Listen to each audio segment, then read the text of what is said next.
and welcome to Connections Radio Show, where we talk about ideas that matter. I'm glad you've made the connection and are with us today. I'm Laurie Fitz, your host, and the goal of our show is to explore a wide range of topics that challenge us to see ourselves, our community, and the world around us in perhaps new and interesting ways. Our topic today is holding. You may be going, what does she mean?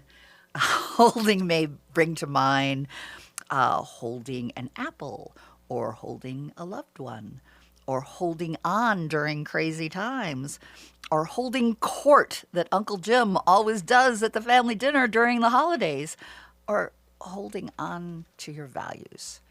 Been thinking a lot about holding after a dear friend gave me a book by Mara Coleman. Highly recommended. It's called Women Holding Things, and I want to read a passage so that you can kind of come with me on this journey of holding. What do women hold? The home and the family, and the children and the food, the friendships, the work of the world, and the work of being human, the memories and the troubles and the sorrows and the triumphs and the love. Men do as well, but not quite in the same way. Sometimes when I am feeling particularly happy or content, I think I can provide sustenance for legions of human beings.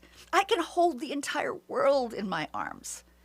Other times, I can barely cross the room and I drop my arms frozen. I am brought back to my grandmother, my mother, my aunts, my sisters, my daughter, my granddaughters, my cousins, the women who are my friends. We have spoken to each other for thousands of hours about all that we can hold and cannot hold, and how sometimes water runs through our fingers, and how sometimes the cakes are baked, and the beds are made, and the books are written, and the bed, and the books, and the cakes. And in my case, it is good to hold it all. I was given this book by a very dear friend. And so this show is going to be dedicated to Allison, who got me thinking about holding. And this is for all she holds dear. And we have joining us with our discussions on holding a very talented writer, composer, musician, actor, producer, and educator who I thought of immediately when I wanted to do a show on holding. And Brenda's been very patient with me, like, what are we doing? And how is this all going to go? Yeah. And I said, just trust me. Because in writing and in theater, we do creative prompts. And I couldn't think of a better person, Brenda, than you, Brenda Varda, to talk about holding.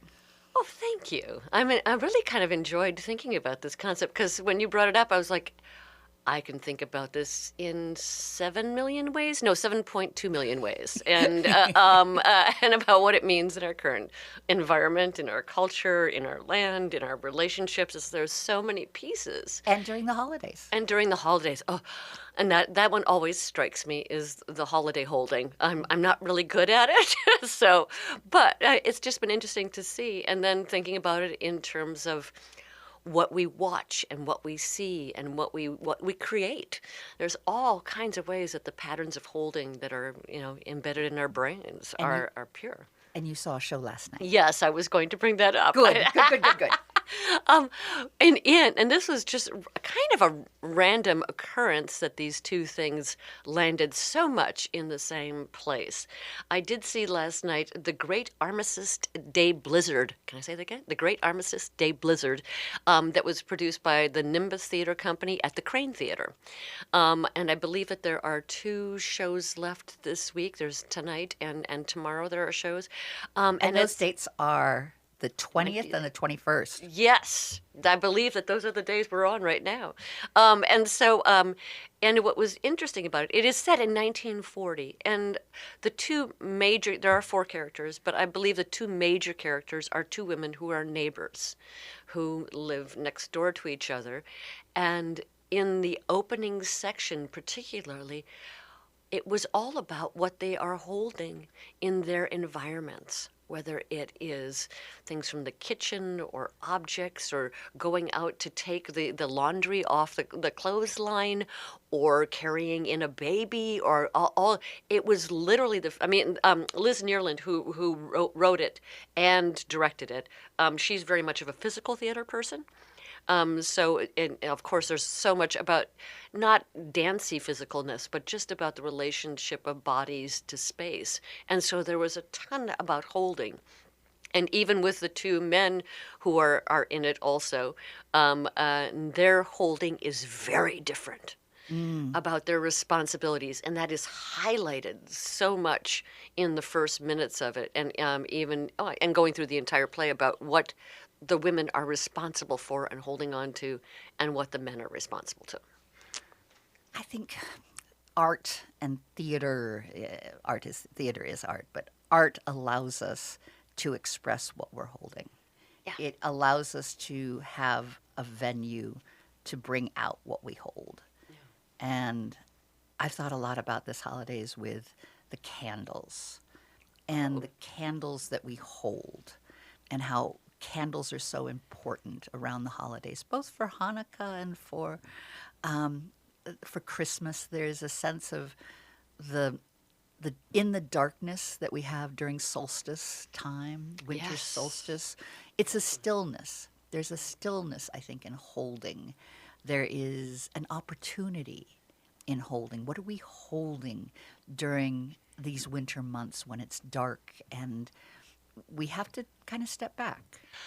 I think that's a good point, because what we're doing here now, and I've noticed this myself, is that the days are shorter, and in this, and in the darkness, and particularly in Minnesota, in the cold. Yes. Have you noticed that it cold? added value. Yeah, right. We get that added value. It slows down the interference of the world and your participation in the world in certain ways. Yes, we go shopping, okay. But there's this thing where you have to think about the space around you in different ways than you normally do when you're running out of the house as much as possible. I mean, we're still having to run out, but we have to hold on to the rail. We have to hold on to the rail, and we have to have a lot of more things on our bodies, and it's much more difficult to carry. So it's just an interesting time of year to think about. And of course, like you were saying about the candles, the ritual aspects of the expectations and what those rituals are depending on what culture you're in or where you're from, and about how you're using those ideas to further yourself and to look at your holdings Yes. from the year. I think something came to me about holding a candle for an old flame. And we hear that, and then it was like, so what is being held? And what is that spark? Even if it's a small little flame, what is it that we want to keep holding on to? And how do we hold things within us that help us determine what we want to do and who we want to be? And you had mentioned earlier Yes. about therapists often talk about, what are you holding on to? That'll be a question. Transparency. I'm in clinical psychology, but I haven't Another been reason I invited you. I haven't been practicing. So I admit I'm not in the current realm of it. But that is a question that often you hear therapists saying, that it is a way to open a conversation. So if I say to you right now, what do you feel like you're holding on to that you want to hold on to? Or often, what are you holding on to that is getting in your way? So holding has positives and negatives. It's not a defined territory. And sometimes it's things we're going through. I know I've mentioned to you several times about my horse lately. I am holding my horse's life right now. Yeah. And I have to make a decision as to when that horse will need to pass. And holding on to that responsibility also brings back holding on all the memories, everything I've done with this horse. He's 30 years old. I've had him for like over 25. Wow. Yeah. That's a long period of time, and just thinking about all the physical and the emotional and just the interactive things and responsibilities just for this one entity that is part of your existence. Yes. And then for all of us, we multiply that by how many? that we're carrying. And it comes, I think, in the holidays when we do take a pause, that holding becomes a pause. And we think back, well, what are the traditions that, we know that Shelby loves her traditions, and I better make You sure better take I do care of X, them. Y, Z, or else Shelby's going to be upset that I don't have those traditions there for her. How do we add to the traditions? Sometimes, how do we just escape from the traditions if we don't want those traditions? I was just going to mention that because there is sort of a and on the bell curve of responses to holiday. On one end, you have, I know people, I'm sure you do, that are holding on to every minute of every ritual and every type of thing, and posting and talking and all of this And stuff. it's almost celebrating a script. Yes. There is a wonderful, holiday script that a family creates, but it also can be an awful script. And I have people, I think you mentioned this earlier, I have people who run away as much as possible and disappear during the holidays. So there's this wide range of things about whether you want to, and this gets into it, and I am not a philosopher, but it would get into this territory, is what is the philosophy of holding, and how much of it do we need to protect and exist and develop, and how much of it actually constrains those things. Well, it comes to mind to me for what we're holding becomes our possessions are actually our holdings. Yes. Yeah. So when we're looking at our possessions, and at this time in my life, I have a lot of holdings. Why am I holding on to 3 sets of china that my grandmothers gave me? I mean, complete full sets, and nobody else wants them. No, they do not don't want china anymore. But I have 3 full sets, but I hold them because I have a ritual with them for what I use at Christmas, what I use at Easter, what I use in the summer months that remind me of times that I ate with my family or ate with my grandmother or had parties and the good china came out. And I'm holding those memories, even though I have way too much china. I still hold them, and I hold them with a special care. That's an interesting notion, because I've been kind of not quite downsizing, but I've been doing a ritual literally of going, I got to get rid of one thing a day. And it's a really difficult process at times. Well, because sometimes holding means letting go of other things. Yes. And Well, holding. an example for you, what does that mean? Well, if I am holding on to china, Right. I'm going to have to, because I kept getting more china as people passed, I had to actually take out the books that were in bookshelves and put china in the bookshelves. And then the books became, what do I do with these books now? And some of the books I did give away. Some of the books I interesting. gave to friends that wanted the books but not the china. So it's able to I adapt. might be on the book side. Okay, I'm just There you saying. go. Well, Okay. I may have some books for you. Okay. Oh, cool. I'll stop by. But that's that the idea, like just the objects and about what the objects mean in your daily existence, and that is a really one that you just came up with right now, is the idea of holding and memory, Yes. and like how much do we operate on memory.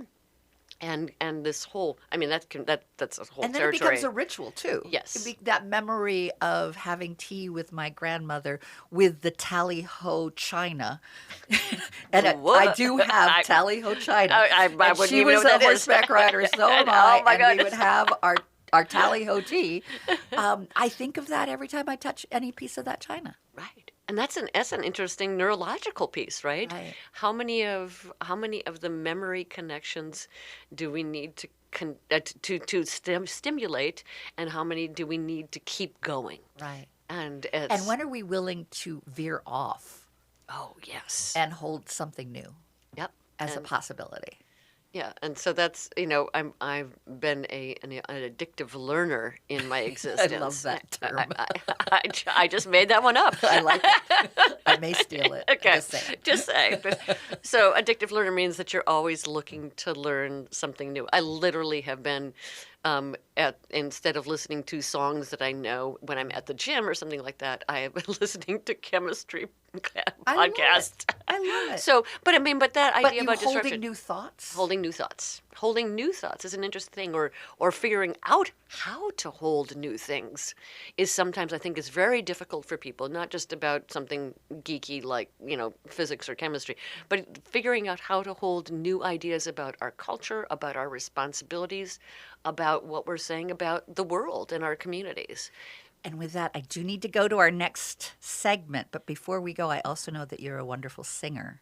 And Yes. you hold notes. Yes, I And do hold love notes. that idea of how and what happens when we're holding a note. Well, there's a physiological side to it, which is really interesting, but I'm not going to go there. But as far as the sound waves that you create and the connection to an audience is the main thing. If you think about whether it's a pop song or whether it's opera, when you hear a person holding this high note or a long note or a high long note, and about why is that something that impacts us so much? Because it holds the audience. Yes. And with that, we will go to break. And stay with us. We'll be right back to explore more with Brenda Varda. What does it mean to hold?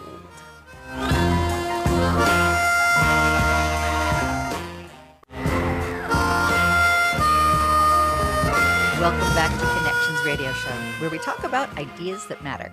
I'm Laurie Fitz, your host, and today we've been playing with the topic of holding. We've been looking at holding, what it means, how to explore it. As Brenda Varda, who is my guest today, has said, it's a provocative conversation that we get to go to all kinds of different places and thinking about what does holding mean? What does holding mean in the holidays? What does holding mean during the community?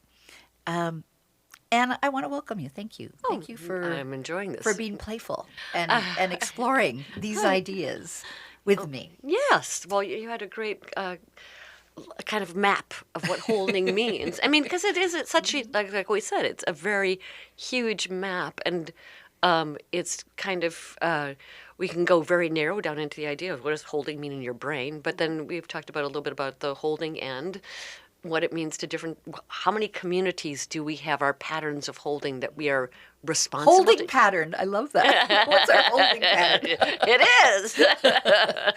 Well, I wanted to kick this segment off with an idea about how we are in relationship with people and our reactions with relationship and what things that we hold on to. And the story is about a teacher of Buddha. And he told this story to his students. A woman was holding a cup, and a person rushed by and bumped into her, and coffee spilled all over her shirt. And the Buddha teacher asked, "Why is there coffee on her shirt?"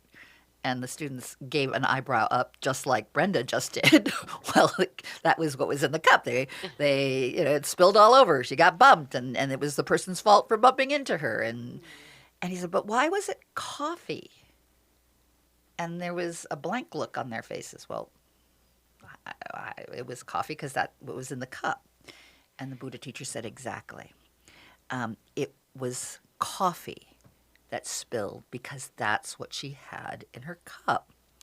And he went on to say, whatever we have in our cup, when we get bumped, is what comes out of the cup. So if we have anger that we're holding in our cup, when we get bumped, anger comes out. When we are giggly, happy, and the world is delightful, we get bumped and coffee comes all over us, we might laugh because what was in our cup was what comes out when it gets spilled and bumped by the other person. And how do we react to that other person? What are we holding?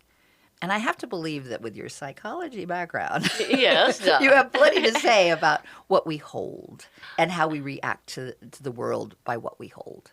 Well, holding just in general in what we've been talking about are formations that are created from when we're 0 to whatever age we're at now. And they come through so many different components of our lives, whether it's a one person in your family or your dog or all the other your brothers and sisters in your school. All of these things create holds. And not only just because you want to have them or you need them, but there's also the requirements of the external cultures and society pieces that say you must hold on to X, Y, and Z. Well, when I think of our country, I think our country was based on we hold these truths Ooh. to be self evident. And I've thought about that a lot lately. What are we holding as a country? I don't think it's as evident as the founders might have thought because we've got some other stuff going on that doesn't seem to hold to those values. Well, that whole thing not whole thing, presents a very a complex dynamic because most countries have something like the Constitution or some documents that declare that we hold to, and if you think of just even the last 50 years, how many components of our world have changed and how we even how the idea of commerce, about all the stuff that we hold, anything I'm going to pull off this table, yes, there's a table in front of me, anything I hold here has probably components from at least 5 different countries, maybe 100. My computer? Oh my gosh, right? Right. So the idea about our country and what we hold these truths to be self-evident, there's many truths that are expanding beyond the boundaries of our country, number one. And then also I'm curious about, for you, what things stand out about those early ideas that we don't or have difficulties holding on to now. I think some of the difficulties that I am encountering in looking at our country today is that the country that I know and love was built for the people. Yeah. We the people. Yep. For the people. By the people. And when I interpret people, I interpret it as people running the show, and that takes a lot of work. We've got to hold a lot of things together. And when we start checking out and we're not holding on to the value of the people, then we're allowing that right to be taken away. And that's, how do we hold on when we feel things are being taken from us? And I feel that we are giving a lot of benefit to the very few, and we're taking benefits away from the many. Oh. And that breaks my heart. There is something that I want to hold on to that is not being respected in terms of we the people. I think that I agree with entirely. And one of the pieces, speaking of holding, that I think about is that the difference between, again, 50 years ago and now is how many things we are responsible for holding on to in our daily existence. Mm-hmm. It's not the same. If you went back and saying, if you had a horse 100 years ago and having a horse now, even there, right? Mm-hmm. How many different pieces are added on to the responsibility, whether, about how you think about things. But I'm also thinking about, too, is that I know I would love to be more involved in the process of change or in the recognition of the people and going forward in that way. And that's kind of what my work does usually. Your work is disrupting, which I love. Oh, you are the disruptor, which is like you want to challenge status quo. Yes. But the other side of it, though, too, is that even just without even doing my work, I think about how much I have to be responsible for communication through that thing in my hand, and having the responsibilities of all the media and social media and connections, and so how many hours a day. And I'm not even somebody who, I know people who are using it much more. So the distraction of all these things, and then coming you're getting back, sucked in actually to a holding of a script that is being persuaded for us to be part of. The algorithms have defined. And so it's an interesting thing to see that balance between how to be responsive to this much larger community, our country community, than our, because, if you go down, how many communities are we each involved in? Every day? So many. And I also think about when I get bumped, getting back to the Buddha story. Right, yeah. And I have anger. I do. I hold it. I am holding anger that our world has changed in ways that people are dying. I mean, we're not getting people who are hungry, who depended on us for food, are not living. I mean, that makes me angry. Yeah. So I get bumped. My anger comes out. But then I reflect back and go, but is anger going to be effective? I mean, it feels good.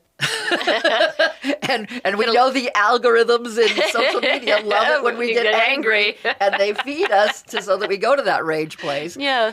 But I have to look deeper into my cup of what I am holding. And yes, I recognize there's anger, but perhaps there's some other emotional seasonings I can put in that cup that allow me to be effective as well. Well, it's like going, the one thing I keep coming back to, and I've actually been doing some writing about it, but I've been doing this for a while, but I keep thinking about what is the baseline? I mean, we're not going to get down to the, what is the universe made of? But what is the base? Oh, we might in the next segment. Oh, okay, good. Let's do that. But even just going to the baseline of your life, beneath the anger, because the anger is a result of things. The anger is not an actual thing. It is, what are the stimuli?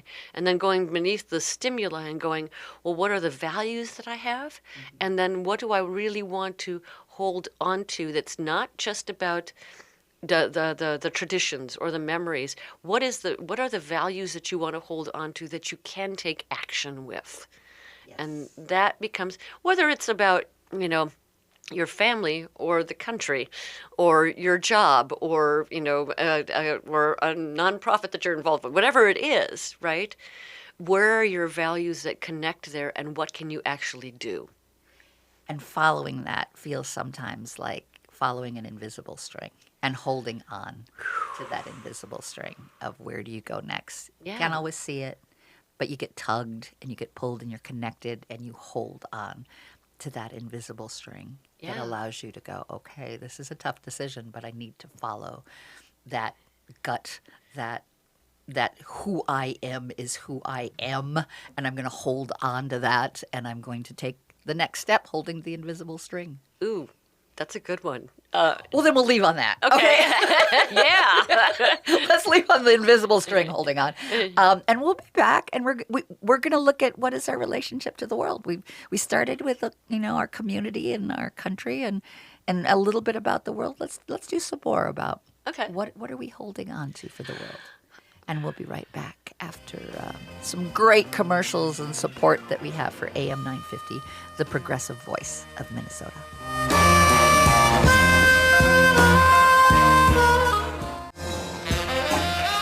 Welcome back to Connections Radio Show.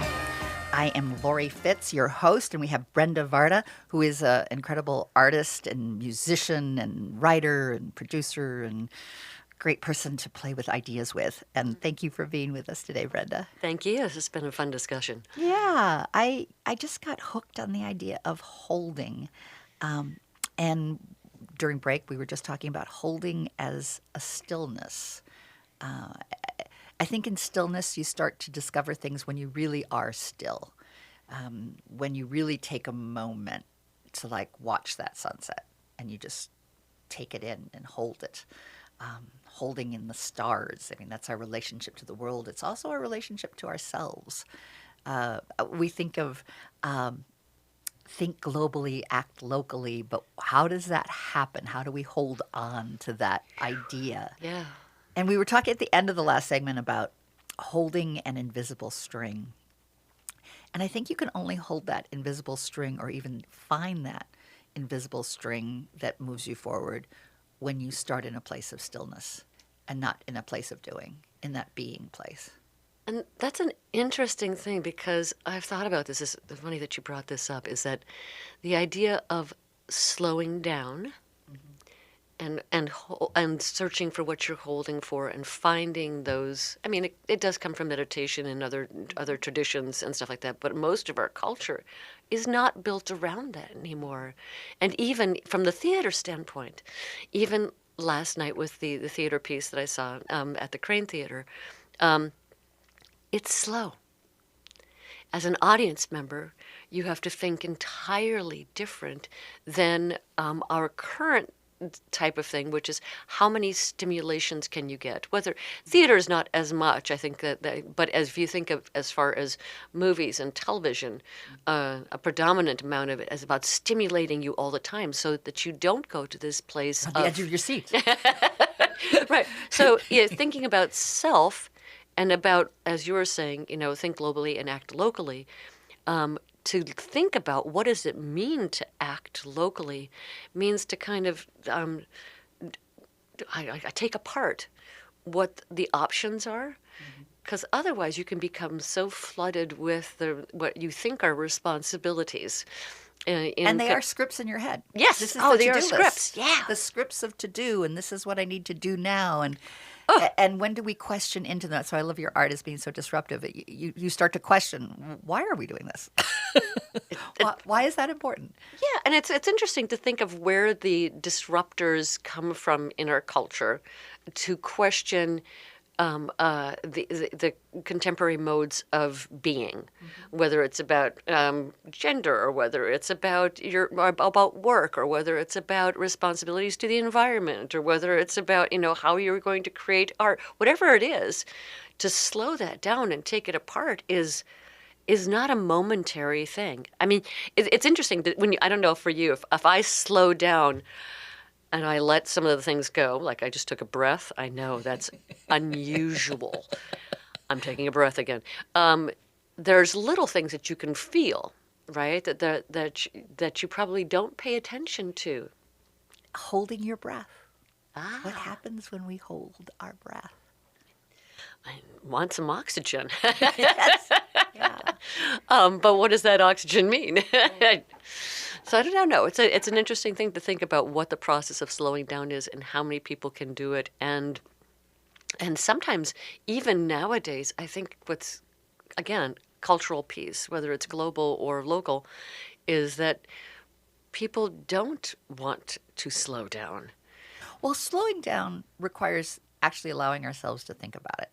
Yeah. If we're doing and we're busy, and I know everyone has got some sort of script that can motivate them to the point of like not having to think about anything. Yeah. And the holidays are great for that.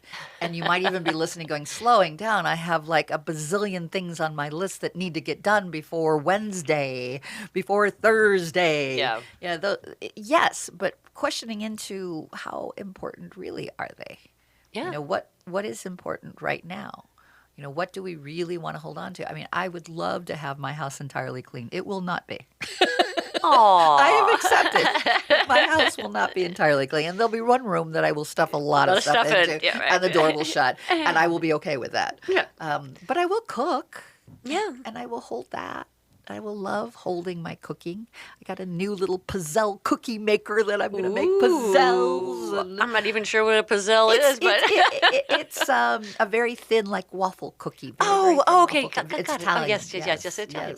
Yes. Yeah, so it's like making those choices, and in the moment are really interesting things, and about what will you take the time and the energy to, and literally it's that kind of, it means that you have to let go of something so that you can hold on to something else that maybe aligns with your values and goals and choices more. But it does mean letting go. And that can be painful. Yeah. It can be so painful. I recently have let go of working for a foundation. And Ooh. I love, love, love the people I work with. And I love the partners that I have spent time with. But I'm following my invisible strings so that I can be here more and I can do more radio and really relish that. But it's hard.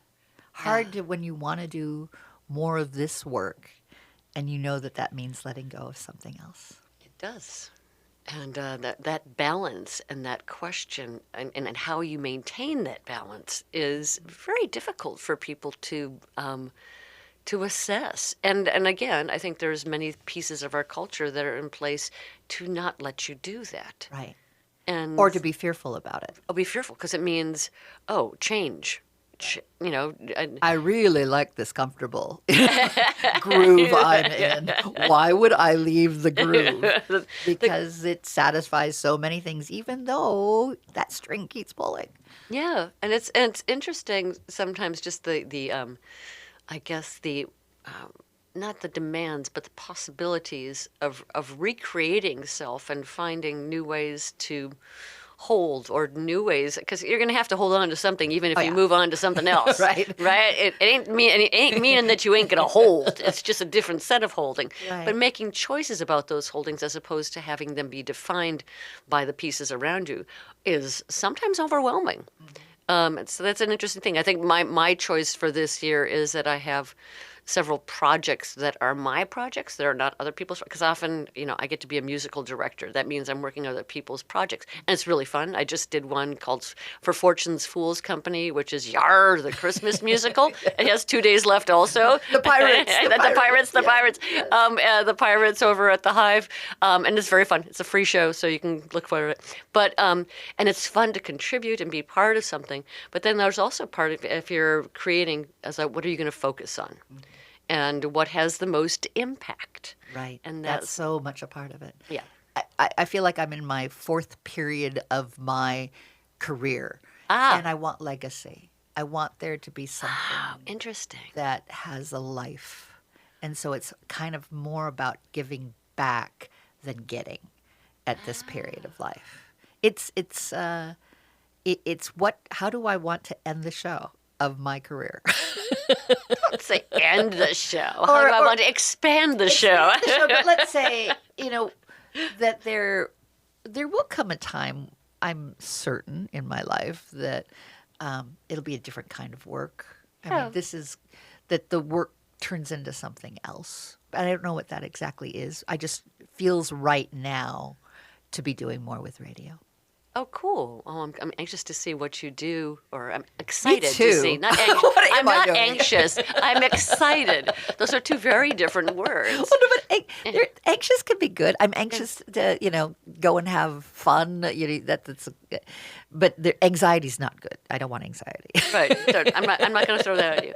And what you're pointing to too is that there have been traditional ideas about stages of careers, or stages of life. Holding on to those ideas, right? Yeah. And some of those. And even the research shows, as far as getting older is concerned, some of the ideas about what you've been told that you do as you get older, or you're in a different stage of your life, whether it's about how you deal with having kids, or how you deal with the next stage of your career, or how you deal when you want to move on to a different place and not have the same job and figure your own life. But there's keeping active and keeping your brain going and making decisions is much better for you than saying, I'm going to sit back and look at things. Just saying. Yeah, okay. I probably, living on the farm as I do, I probably won't be sitting back too much. No, that's right. You have a farm. Oh, my gosh. And I'm holding on to the idea of building a new chicken coop and having lots of chickens next year. I had a terrible thing happen to my chickens when I was gone on a business trip. And I went, okay, I'm going to have chickens again, but only if I hold on to getting a new coop. And I'm exploring that. Wow. It makes it fun. Will chickens disrupt your life? Oh, no. Okay. They will augment. I love my chickens. My son is getting chickens too. So, I love chickens, yes. But yeah, so it's like, thinking about the cultures that you hold on to in the terms of what you're going to. What's something that you want to, is there something new that you're going to create here? I'm hoping that I will be doing more series on what I call voices.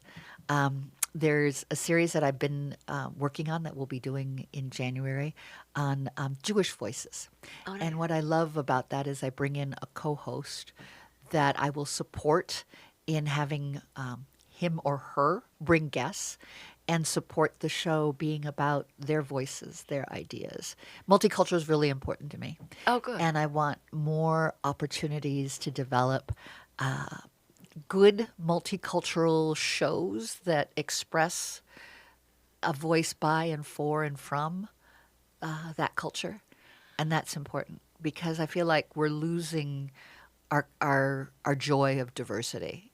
That is and true. We're losing our joy of how exciting it is to have cultural intelligence, to keep learning, to keep. Why do we want to go to a restaurant that has a wonderful ethnic taste? Because we are hungry to learn. Just like you were saying, we're hungry for a culture. I want to have a hunger for cultural discussions. And where can that go? And that's an interesting thing because it's a provocative one for some people when you put out things that are pushing the boundaries of what their comfort zone is, but it's essential. Yes. Especially when you're matching the idea of when you were saying for our global perspective right now, we're in a totally interconnected world. To say that you are isolated into one thing is not, first of all, it's not a truth. And number two, it doesn't sustain what our world is about. And so you may have to release one of your holds. I mean, that's my perspective. But so bringing these voices in is an essential part of our culture and keeping things alive. I also think there's important about holding truth to the culture and not what we impose on the culture.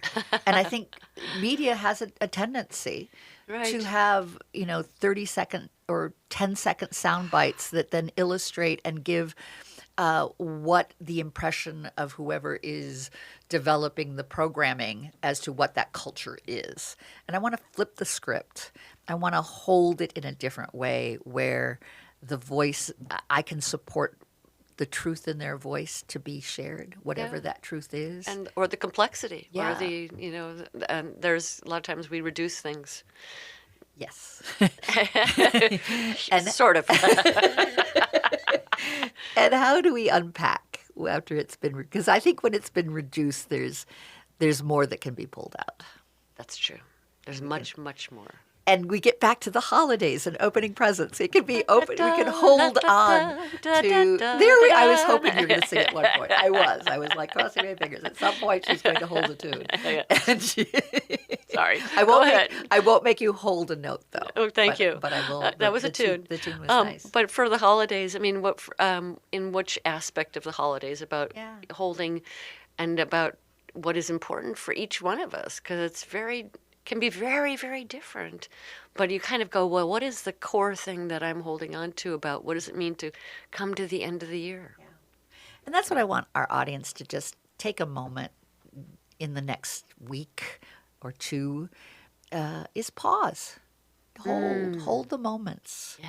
Yeah. And allow yourself to be still. Allow yourself to notice. Allow yourself to find that string, that invisible string, and where are you being pulled?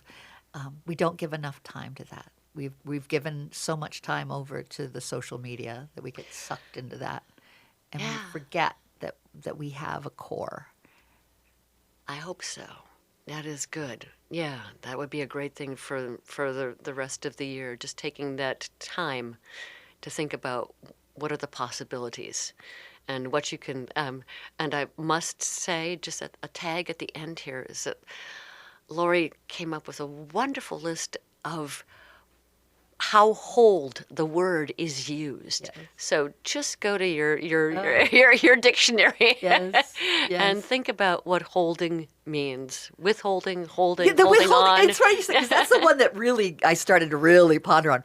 Withhold. That it's like an oxymoron. It's yes, it's witness and holding, but it's like keeping back. Yeah. So why is withhold meaning something that you don't give to others? Yeah. Why is that a control thing? Withholding. When with is about like being with. Yeah. And can withhold be something that you can do with someone that holds together? That's a good thing. It could be. Yeah. So this word is much more complex than just what we've said, holding on. And even just from my standpoint, I always think about it. Where in my little brain are all these holds connected, and why are these nodes part of it? And can you let go of a node in your brain and let it be something else? And I'm fascinated with when we use the word hold and it means so many different things. There's a magic to it. So what's the root magic? Not the root word. What's the root magic of hold? Yeah. Is it, our holdings are what we have? When we hold our dog, we have a certain compassion. When we hold our family, when we hold our memories. Take some time to hold is what I am encouraging you all to think about and to cherish and to hold that more dear than the scripts. And just hope that you don't have to be on hold. Yes, and with that, we'll say goodbye and wish you the most wonderful of holidays.